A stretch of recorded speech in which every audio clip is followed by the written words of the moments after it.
বহুত গুরুত্বপূর্ণ কথা বলছে, শুনেন কি বলছে। আমাদের কাছে শোনা বহুত জরুরি। সবাই মনোযোগ দিয়া শুনেন বলছে কি। বোন, আমার কাছে বেশি ওয়াজ ছেলে মেয়ের আলাদা নাই। আপনার সতর আর পুরুষের সতরে কিছু পার্থক্য আছে। ঢাকাতে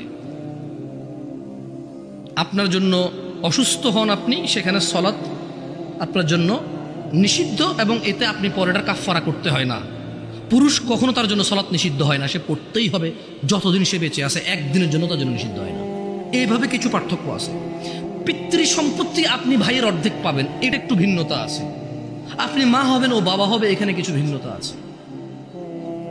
এছাড়া পৃথিবীতে যত আমল ইবাদত আছে পুরুষ মহিলার প্রায় সমান। রুজি রোজগারের জিম্মেদার পুরুষ, মহিলা না। রুজি রোজগারের জিম্মেদার কে? কে কে?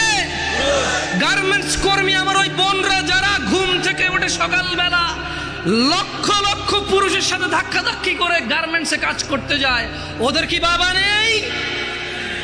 ওদের কি ভাই নেই? কোন পুরুষের সাথে কি ওদের বিয়ে হয়নি? কুলাঙ্গার কি ওই ভাই না? কুলাঙ্গার কি ওই স্বামী না? কুলাঙ্গার কি ওই পুত্র না? যে বেঁচে থাকতে তার বোন, তার মা, তার স্ত্রী কাজ করে তাকে খাওয়াইতে হয়, অথচ তার জিম্মেদারি ছিল না। দোষী কে এ জায়গায়? মেয়ের চাইতে বেশি দোষী এখানে ছেলে। এদেশে মহিলাদের কাছে 10টা টাকা থাকে না ভিক্ষা দেওয়ার জন্য? আপনি দেনই নেই কখনো? আপনি দেনই নেই কখনো? দেশের বহু মহিলার কাছে ভিক্ষা দেওয়ার জন্য 5টা টাকা থাকে না। একটা ফকির আসবে 2 টাকা ভিক্ষা দিব, টাকা নাই তার কাছে, আপনি দেন না তাকে। আর ওর বাপ মরে যাওয়ার আগে ইচ্ছা করে মেয়ে পেয়ে গেলে আরেক বেটার পোলা ভাগ পাবে, মেয়ের জামাই আর নাতিরে তো ভোগ করবে, এই ভয়ে বেঁচে থাকতে ছেলেদের নামে সব জমি লিখে দিয়ে গেছে।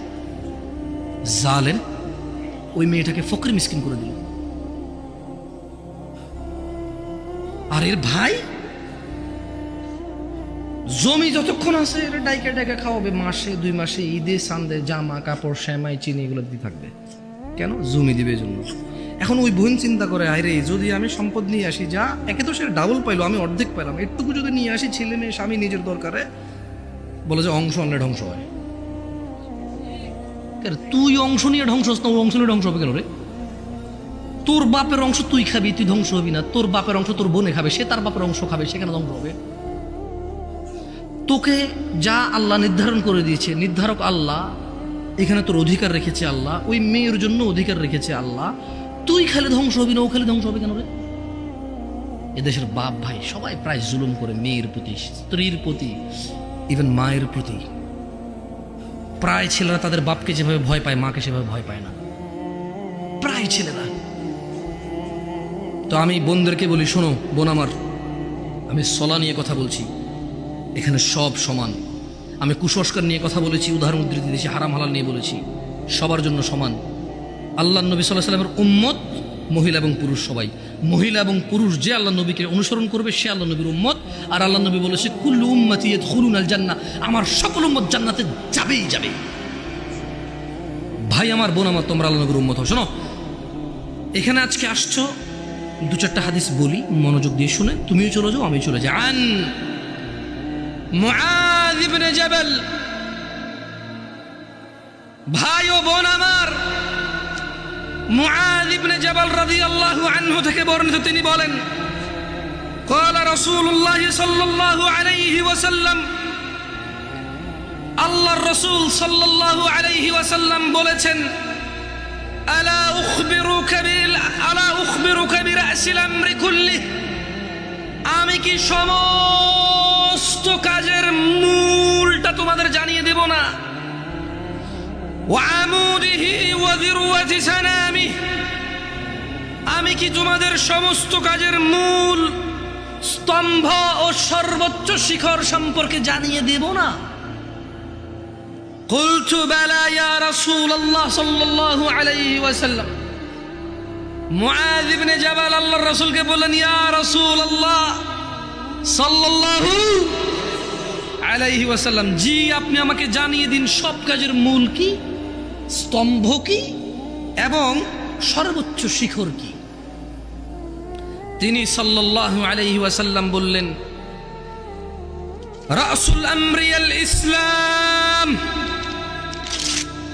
রাসুল আমরিয়াল ইসলাম, সমস্ত কাজের মূল হচ্ছে ইসলাম, সমস্ত কাজের মূল হচ্ছে ইসলাম।